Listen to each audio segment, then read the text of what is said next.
Motivasi rohani pada saat ini diambil dalam kitab Daniel pasal 4. Kitab Daniel pasal 4 dengan judul Nebukadnezar meninggikan diri dan direndahkan. Ayatnya yang pertama, dari Raja Nebukadnezar kepada orang-orang dari segala bangsa, suku, bangsa, dan bahasa yang diam di seluruh bumi. Bertambah-tambahlah kiranya kesejahteraanmu. Ayat 2, aku berkenan memaklumkan tanda-tanda dan mujizat-mujizat yang telah dilakukan Allah yang maha tinggi kepadaku. Ayat 3, betapa besarnya tanda-tandanya dan betapa hebatnya mujizat-mujizatnya. Kerajaannya adalah kerajaan yang kekal dan pemerintahannya turun-temurun. Ayat 4, aku Nebukadnezar diam dalam rumahku dengan tenang dan hidup dengan senang dalam istanaku. Ayat 5, lalu aku mendapat mimpi yang mengejutkan aku dan khayalanku di tempat tidurku, serta penglihatan-penglihatan yang kulihat menggelisahkan aku. Ayat 6, maka aku mengeluarkan titah bahwa semua orang bijaksana di Babel harus dibawa menghadap aku, supaya mereka memberitahukan kepadaku makna mimpi itu. Ayat 7, kemudian orang-orang berilmu, ahli jampi, para kasdim, dan ahli nujum datang menghadap dan aku menceritakan kepada mereka mimpi itu, tetapi mereka tidak dapat memberitahukan maknanya kepadaku. Ayat 8, pada akhirnya Daniel datang menghadap aku, yakni Daniel yang dinamai Belsasar menurut nama dewaku, dan yang penuh dengan roh para dewa yang kudus. Lalu kuceritakan kepadanya mimpi itu. Ayat 9, hai Belsasar, kepala orang-orang berilmu, aku tahu bahwa engkau penuh dengan roh para dewa yang kudus, dan bahwa tidak ada rahasia yang sukar bagimu. Sebab itu, inilah riwayat penglihatan mimpi yang kudapat, maka ceritakanlah kepadaku maknanya. Ayat 10, adapun penglihatan yang kudapat di tempat tidurku itu demikian. Di tengah-tengah bumi ada sebatang pohon yang sangat tinggi. Pohon itu bertambah besar dan kuat, tingginya sampai ke langit, dan dapat dilihat sampai ke ujung seluruh bumi.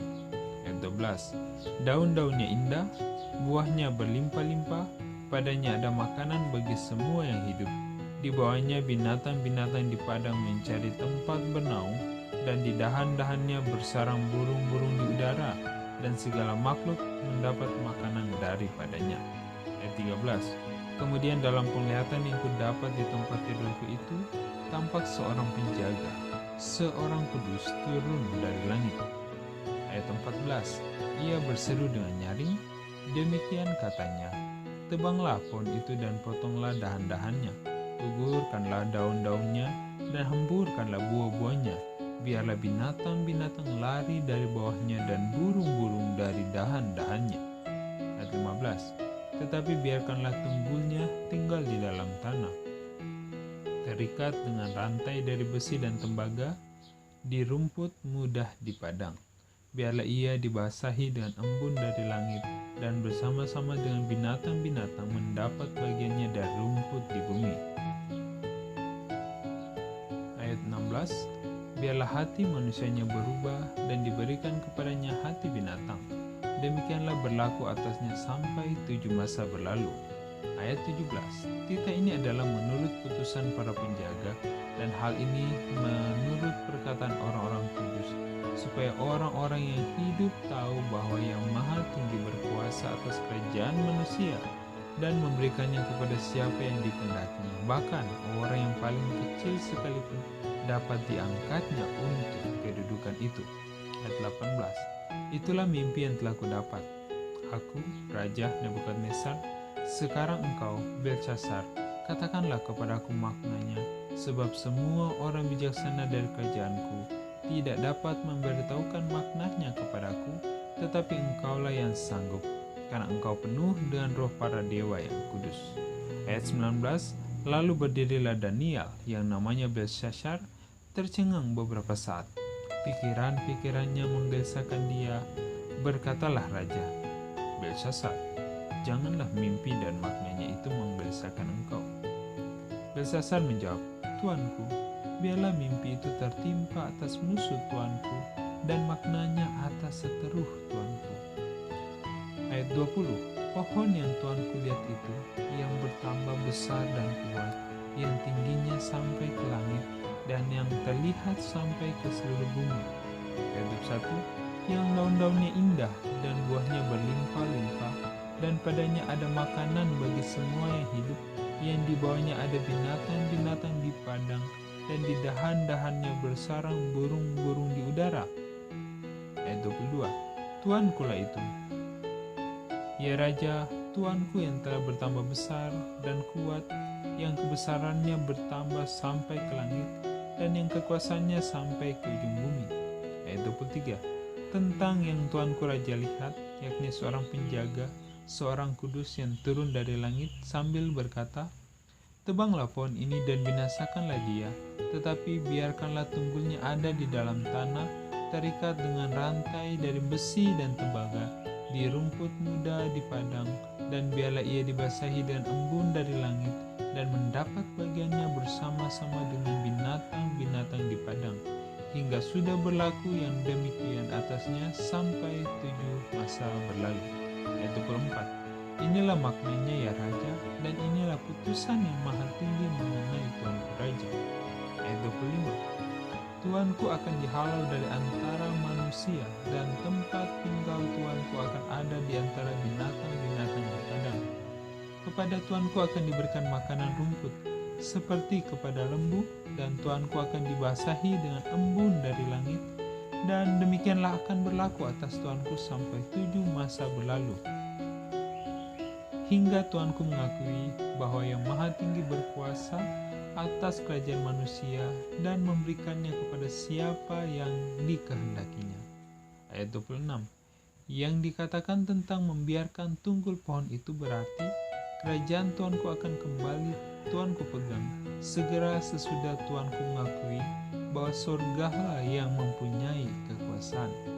Ayat 27. Jadi ya Raja, biarlah nasihatku berkenan pada hati Tuanku. Lepaskanlah diri Tuanku daripada dosa dengan melakukan keadilan, dan daripada kesalahan dengan menunjukkan belas kasihan terhadap orang yang tertindas. Dengan demikian kebahagiaan Tuanku akan dilanjutkan. Ayat 28. Semuanya itu terjadi atas Raja Nebukadnezar. Ayat 29. Sebab setelah lewat 12 bulan, ketika ia sedang berjalan-jalan di atas istana raja di Babel, ayat 30, berkatalah Raja, "Bukankah itu Babel yang besar itu, yang dengan kekuatan kuasaku dan untuk kemuliaan kebesaranku telah kubangun menjadi kota kerajaan?" Ayat 31. Raja belum habis berbicara ketika suatu suara terdengar dari langit. "Kepadamu dinyatakan ya Raja Nebukadnezar, bahwa kerajaan telah beralih daripadamu." Ayat 32. Engkau akan dihalau dari antara manusia, dan tempat tinggalmu akan ada di antara binatang-binatang di padang. Kepadamu akan diberikan makanan rumput seperti kepada lembu, dan demikianlah akan berlaku atasmu sampai 7 masa berlalu, hingga engkau mengakui bahwa Yang Maha Tinggi berkuasa atas kerajaan manusia dan memberikan kepada siapa yang dikehendakinya. Ayat 33. Pada saat itu juga terlaksanalah perkataan itu atas Nebukadnezar, dan ia dihalau dari antara manusia dan makan rumput seperti lembu, dan tubuhnya basah oleh embun dari langit, sampai rambutnya menjadi panjang seperti bulu burung Raja Wali, dan kukunya seperti kuku burung. Ayat 34. Tetapi setelah lewat waktu yang ditentukan, aku, Nebukadnezar, menengadah ke langit dan akal budiku kembali lagi kepadaku.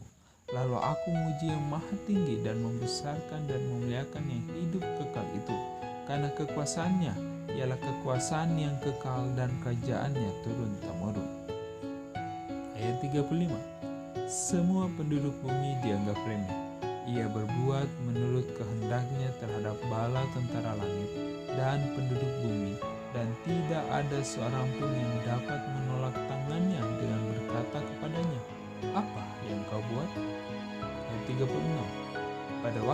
akal budiku kembali kepadaku, kembali juga kepadaku kebesaran dan kemuliaanku untuk kemasyhuran kerajaanku. Para menteriku dan para pembesarku menjemput aku lagi, aku dikembalikan kepada kerajaanku, bahkan kemuliaan yang lebih besar dari dahulu diberikan kepadaku. Ayat 37. Jadi sekarang aku, Nebukadnezar, memuji, meninggikan, dan memuliakan Raja Surga yang segala perbuatannya adalah benar dan jalan-jalannya adalah adil, dan yang sanggup merendahkan mereka yang berlaku congkak. Demikian motivasi rohani pada saat ini. Semoga kita dikuatkan di dalam Tuhan.